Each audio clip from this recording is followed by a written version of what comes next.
Happy Christmas. രാവിലെ തന്നെ ഒരു മൂവി കാണാൻ പോയി കേട്ടോ. അഖിൽ സത്യൻ സംവിധാനം ചെയ്ത നിവിൻ പോളി, അജു വർഗീസ് കൂട്ടുകെട്ടിലുള്ള സർവ്വമായാണെന്ന് കണ്ടത്. ഒരുപാട് ഇഷ്ടപ്പെട്ടു. ചിരിക്കാനൊക്കെ ഒരുപാടുള്ളൊരു മൂവിയാണ് കേട്ടോ.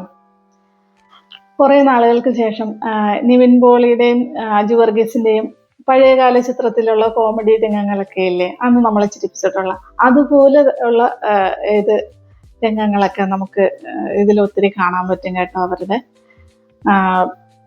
അതുകൂടാതെ ജനാർദ്ദൻ ചേട്ടൻ്റെ വളരെ നല്ലൊരു വേഷവും നമുക്കിതിൽ കാണാം. കൂടാതെ ഈ സിനിമയിലൊരു പുതുമുഖ നായികയാണ് അവർ കൊണ്ടുവന്നേക്കുന്നത്. വളരെ നന്നായിട്ട് പെർഫോം ചെയ്തിട്ടുണ്ട് ആ കുട്ടി. എനിക്ക് ഒരു അനശ്വര രാജൻ്റെയൊക്കെ ഒരു മാനറിസം തോന്നി ആ കുട്ടിയുടെ അഭിനയത്തിൽ. വളരെ നന്നായിട്ട് ചെയ്തിട്ടുണ്ട്. ഇനി ഈ ചിത്രത്തിൻ്റെ വളരെ കുറച്ച് പോരായ്മകൾ, എനിക്ക് തോന്നിയ പോരായ്മകൾ പറയട്ടെ.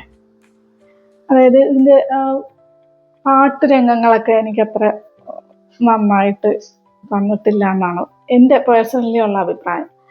കൂടാതെ ഇതിൻ്റെ കഥ, ഈ സിനിമയുടെ നമ്മളിതിന് മുന്നേ കണ്ടിട്ടുള്ള സിനിമകളുമായിട്ടൊക്കെ സാമ്യമുള്ള കഥകൾ, അതിലൊരു പുതുമയൊന്നും തോന്നിയിട്ടില്ല. കുറച്ച് ലാഗും ഫീൽ ചെയ്തു. ചിത്രത്തിൽ കുറച്ച് സീനൊക്കെ കട്ട് ചെയ്തിരുന്നെങ്കിൽ അത്രയും ലാഗ് വരൂലായിരുന്നു എന്ന് തോന്നിയിട്ടുണ്ട്. ഏതായാലും ഈ ക്രിസ്മസ് അവധി കാലത്ത് കുടുംബമായി പോയി കാണാൻ പറ്റുന്ന വളരെ നല്ലൊരു മൂവിയാണ്. എല്ലാവരും തിയേറ്ററിൽ പോയി തന്നെ കാണണം. Thank you.